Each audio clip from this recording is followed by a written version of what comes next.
A las palabras las sopla el viento. Así se cuentan todos los cuentos. Cuando te cuento lo que te cuento, a mis palabras las sopla el viento. Viajan las hadas, van trasnochadas de tanto escuchar las voces que cada noche bajo los cielos de un asidillo le sopla el viento. Muy bien, esto quiere decir que está con nosotros el avión de papel, Johanna Hall. ¿Cómo andás? ¿Andás bien? Muy bien, Pablo, ¿y vos? Bien. Acá estamos, aquí estamos. Bueno, muy bien. Bueno, pronto para empezar otro vuelo, que ya terminando el año. Ya quedan pocos vuelos. Quedan pocos vuelos de 2023, pero sí, bien, sí, le dimos parejo y hemos tocado, ¿no? Bueno, todo un poco. Y fue un año para Johanna Hall que has sacado de todo, no sé cuántos libros sacaste. Bueno, la revisión del que te leo, el caleidoscopio y un par de artículos. Pero el que te leo es de este año también, ¿no? Bueno, salió a fines del 2023, por así decirlo, 2022. Publicado. Claro, perdón, 2022. Ajá. Bien a fines de diciembre. Sí. Y el lanzamiento fue bien este año, sí, sin lugar a dudas. Y después se sacó una segunda edición. Una segunda edición preciosa, cuidada, con ilustraciones de Pilar Silva. y nada, y seguimos también difundiendo. Y este año fue la gran difusión en realidad. ¿Sí? Y bueno, después el caleidoscopio crítico, que ya tendremos alguna presentación al aire. Sí, la vamos a pasar a la máquina, la pasamos a la máquina a pensar, caleidoscopio crítico, un ensayo sobre literatura infantil y juvenil, la presentación que aparte se dio en el marco de las segundas jornadas de literatura infantil y juvenil, que ahí también tuviste que ver, obviamente. Sí, ahí estuvo intenso, una jornada muy intensa, con más de 15 ponencias sobre literatura infantil, que estuvo muy linda. Después vamos a ir compartiendo, después el año que viene, algunas ponencias de esas que están muy buenas, con invitados también de la región de Argentina, que también trabajan muy serio en ese ámbito. Y de repente con los propios autores también de las ponencias. Hay que decir que las jornadas de literatura infantil y juvenil se hicieron en institutos normales y que los organizadores eran Johanna Hall y Daniel Laún. Exacto, con el aval del Consejo de Formación en Educación, y también Santillana estuvo presente con el apoyo, y salió muy lindo, la verdad. Bueno, vamos a ver si iremos repitiendo con más asiduidad, porque la anterior había sido en el 2020, date cuenta que lleva tiempo organizar y convocar, pero nada, la idea es darle un poquito más de empuje para las otras oportunidades. Que sea anual. Sea anual, exacto, porque es un punto de encuentro. Exacto. Vos largás una convocatoria y enseguida la gente que está trabajando dice, yo quiero estar. Y te das cuenta que falta en esos espacios de divulgación. Y a veces también ocurre de que haces una jornada de este estilo y la propia invitación hace que genera también ponencias, digo, no solamente gente que ya está trabajando y que obviamente quiere mostrar lo que está haciendo, sino generalmente cuando se hacen también las invitaciones con 6 meses de anticipación, ¿no? Que es lo normal, eso genera desafíos para que los propios investigadores o la gente que quiere investigar en esto de la literatura infantil y juvenil, que es un campo obviamente por explorar, y no solamente, como decías vos, en Uruguay, que a Uruguay le falta muchísimo, sino la otra que es conectarse internacionalmente con otros investigadores, ¿no? Exacto, por suerte nos estamos conectando, fue a través de PROLE, el programa de lectura Instituto de Uruguay, que nos conectamos con la red Tapiz, que son 4 universidades de Argentina que trabajan también muy unidas, y tienen, claro, ellos tienen muchos avances porque tienen la cátedra de literatura infantil en varias universidades. Incluso ahora largaron en la Universidad de San Martín la maestría de literatura infantil, están muy contentos por eso. Entonces, está buenísimo estar en contacto con ellos, porque nosotros ahora, mira, hoy mandé un listado de ponencias del grupo de las jornadas para participar en abril de 2024 en las jornadas de ellos. O sea, es un ida y vuelta, ¿viste? Entonces también ya vas pensando, como decís vos, qué voy a presentar, de qué puedo hablar, y mostrar Uruguay también, ¿no? En Argentina. Eso me pareció lindo porque vamos a llevar algunas ponencias que tienen que ver, ¿no? Con Juana Ibargurú, con Ramón Bertolini, o sea, ¿qué está pasando acá, ¿no? En Uruguay. Y hay otra cosa que siempre uno tiende a pensar que no es así, pero es que hay siempre interés por Uruguay, interés literario, hay mucho interés. Claro. Y entonces, que sí. Desde otros países, la idea es saber, porque Uruguay tiene cierto prestigio, yo diría que tiene prestigio a nivel literario por las cosas que se hacen aquí. Totalmente, y escritores de literatura infantil vos cruzás a cualquier librería y tenés en las estantes tenés libros a la venta de uruguayos, claro. ¿no? Por lo menos yo voy, chusmeo y encuentro, entonces está bueno después analizarlo, seguir hablando de eso, ¿no? Estamos bien vistos. Falta, claro, bueno, darle un poquito más, ¿no? Cuerda, todo, pero yo creo que se están haciendo cosas más lentas, pero se están haciendo más que hace 2 años, 3 años, ¿no?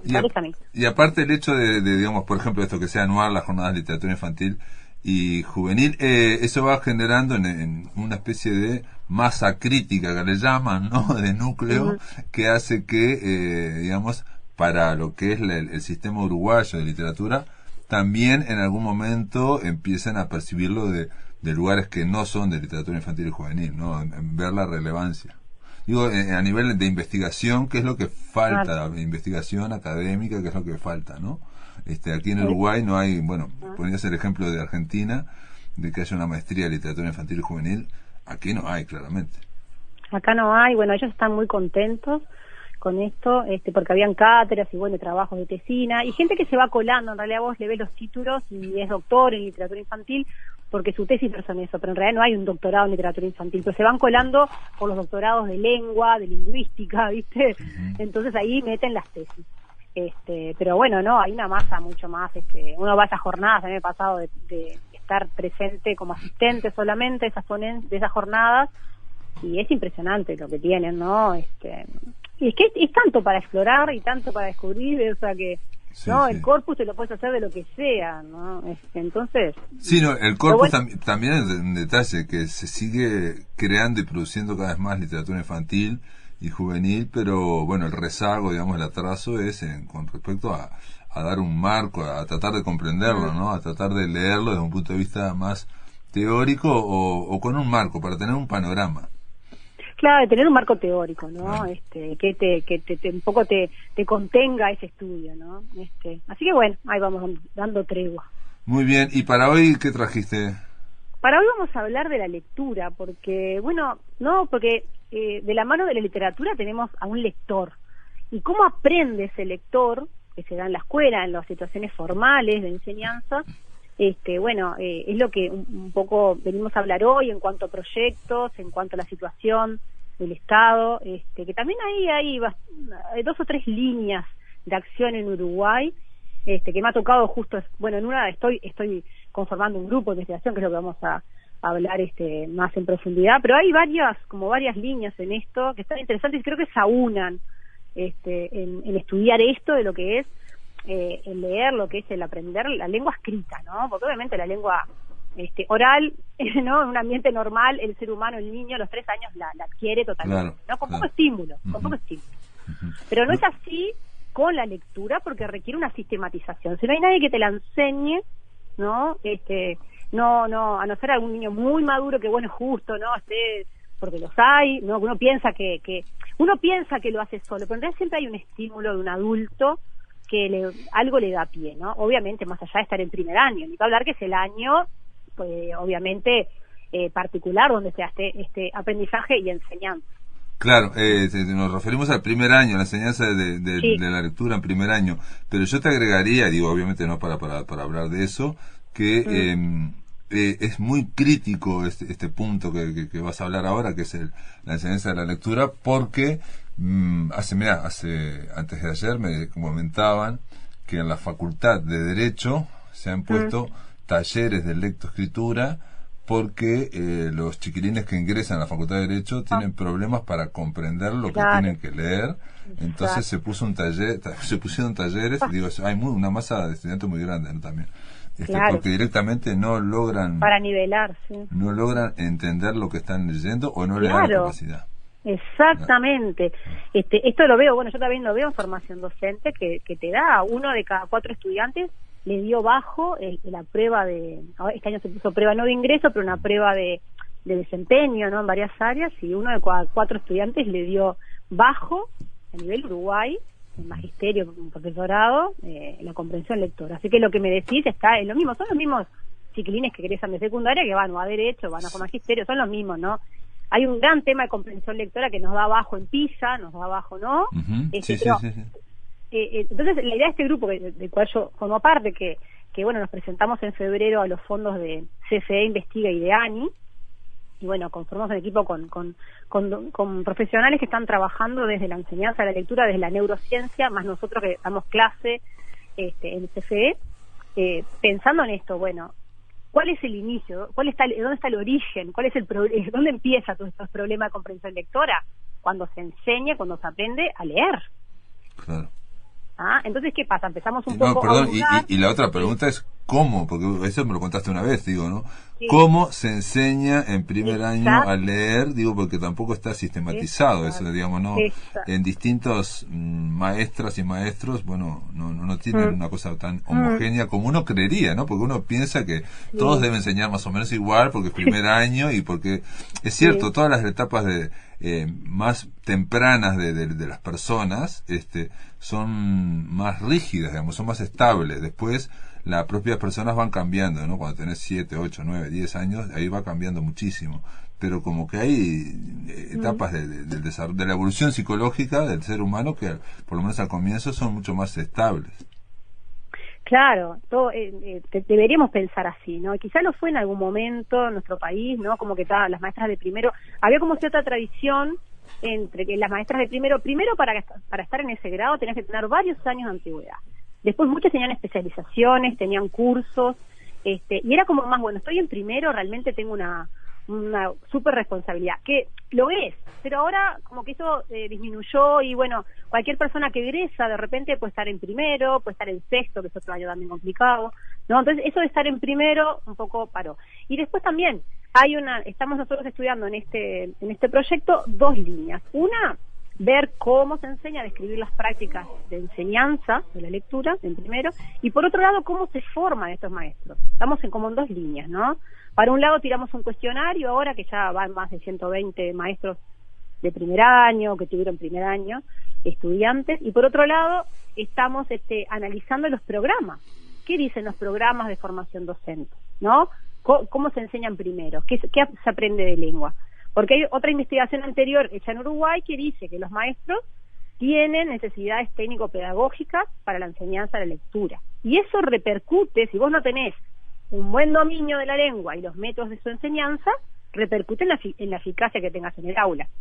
¿Y qué pasa? Se va perdiendo tiempo pedagógico, en el niño, porque el cuestionario ya nos empezó a dar que las personas un poco confían en su experiencia, ¿no? En esto, bueno, qué se hace, las tradiciones, en ver a qué niño le aplico un método, a qué niño le aplico el otro, ¿no? Como un tema de ensayo y error, ¿no?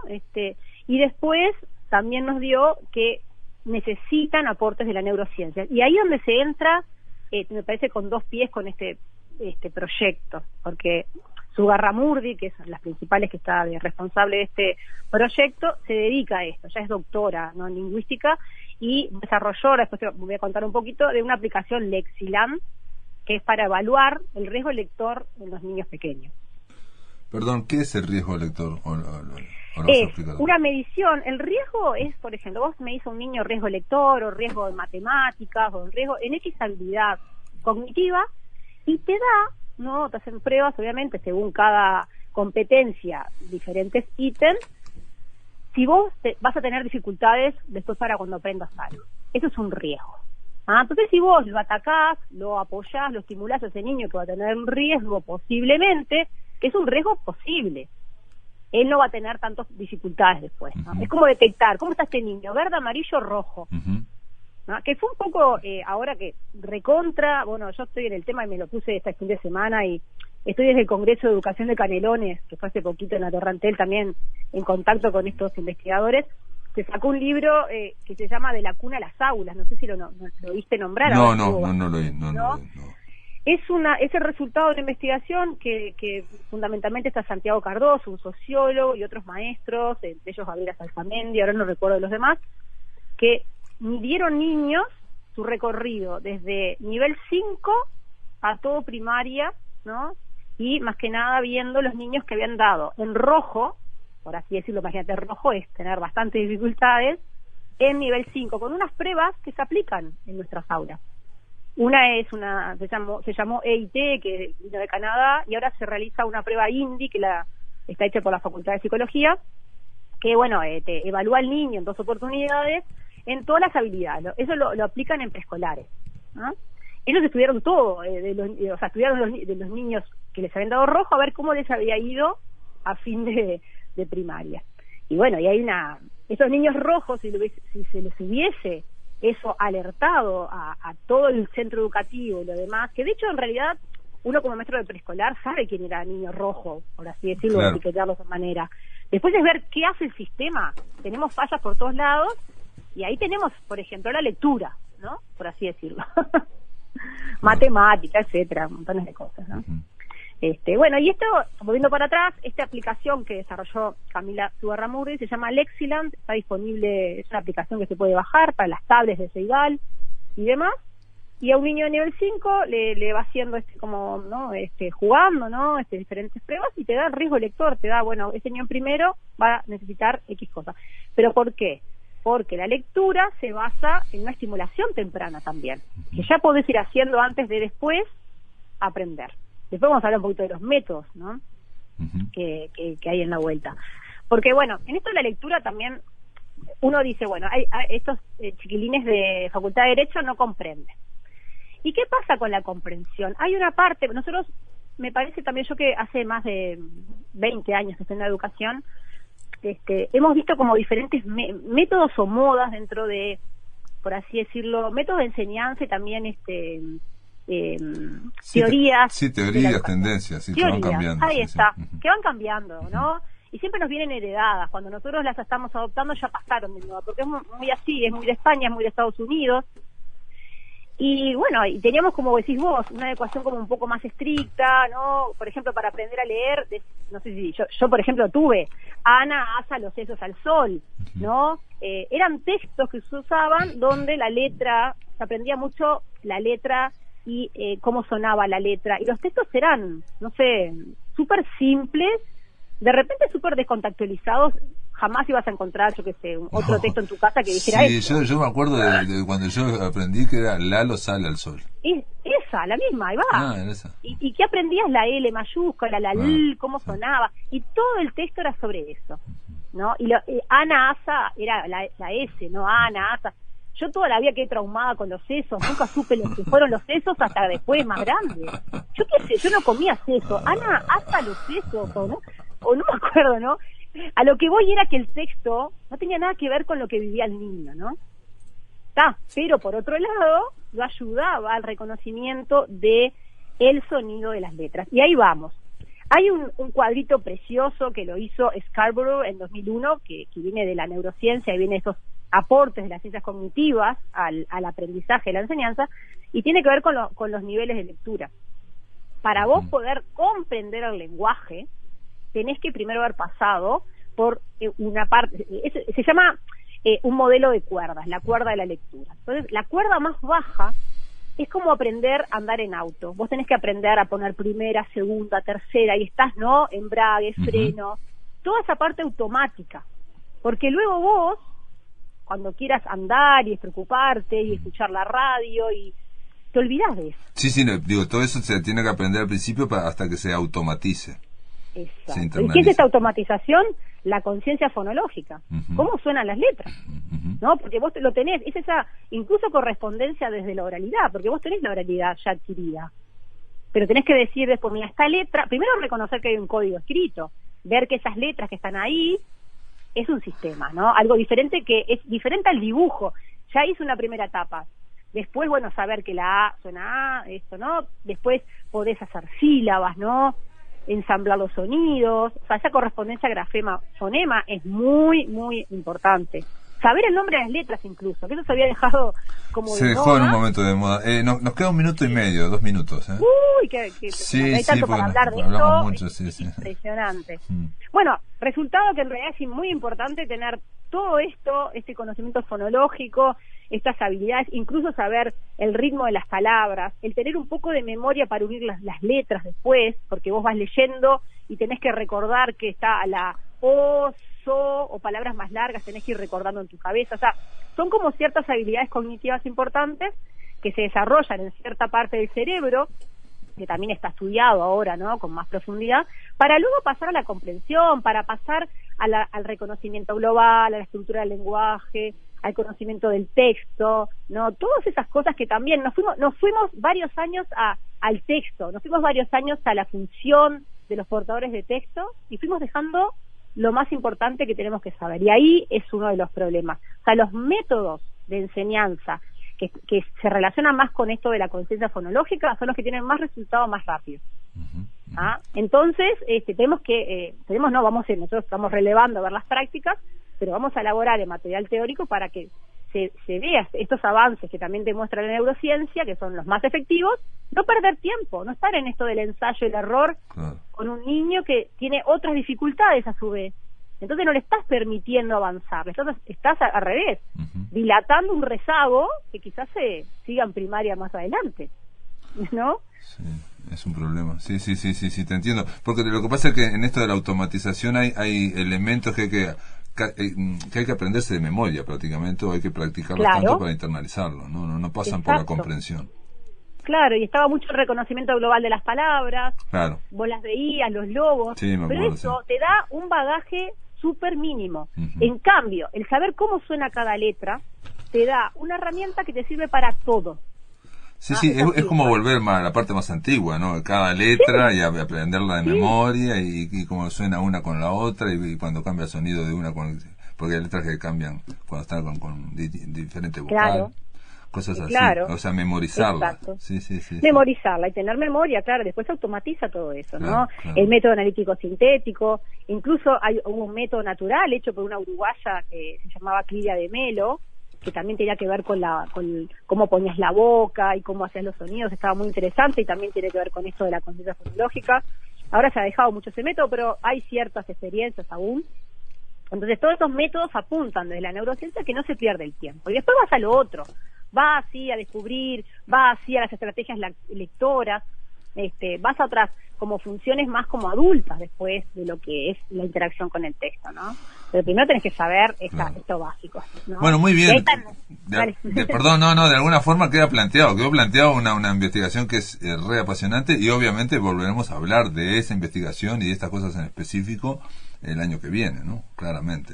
Ahí está, sí, vamos a ver cómo termina esto, porque recién comienza. Les pedimos a los maestros de primero que me busquen Johanna Holt para pasarles el cuestionario, que necesitamos más respuestas para saber qué pasa en Uruguay.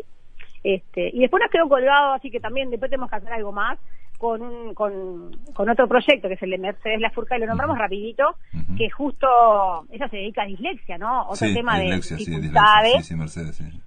Sí, y justo, ahora en Francia, por ley, todas las escuelas tienen que tener materiales de lectura accesible.